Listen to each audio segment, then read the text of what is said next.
adversaires africains passe par le Maroc. Voilà. Donc sur ce plan. La deuxième chose, c'est que quand vous voyez comment Mahamad est parti, Mahamad est parti sur une réponse à une question d'un journaliste occidental, où lui a dit que est-ce que je peux venir à l'UEFA parler de la même manière que vous me parlez. On s'est donc rendu à l'évidence que les investissements qui avaient été goulûment mis en Afrique du Sud, c'est important de le dire, ont pour chef de file un certain Motsepe. Maintenant, on va y ajouter pas les irrédentismes, mais les hypocrisies des Africains eux-mêmes. Vous avez vu le débat sur le match Cameroun-Maroc.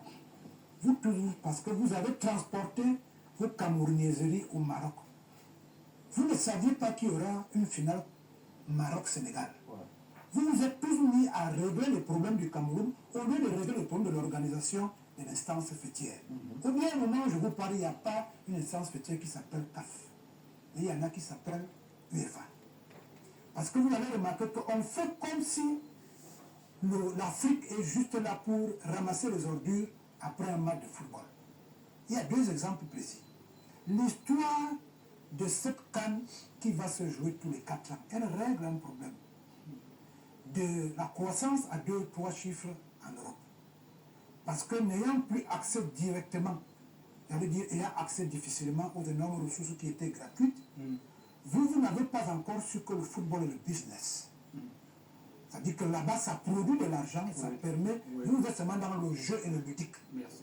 Les Européens sont donc rendus compte que la matière première de ce qui leur apporte la croissance sans avoir beaucoup dépensé, c'est le sport et notamment le football.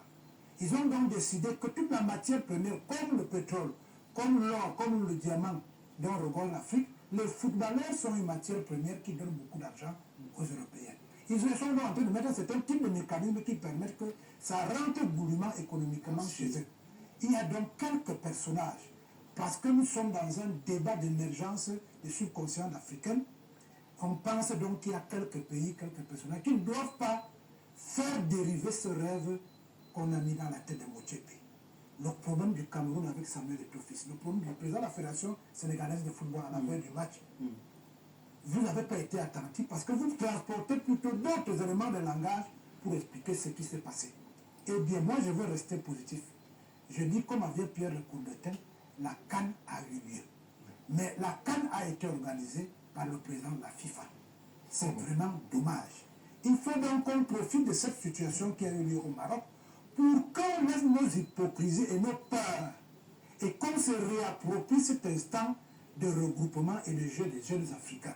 Je vois d'ici l'ensemble des pays africains qui ont été frustrés par cette bonne organisation d'une CAN européenne.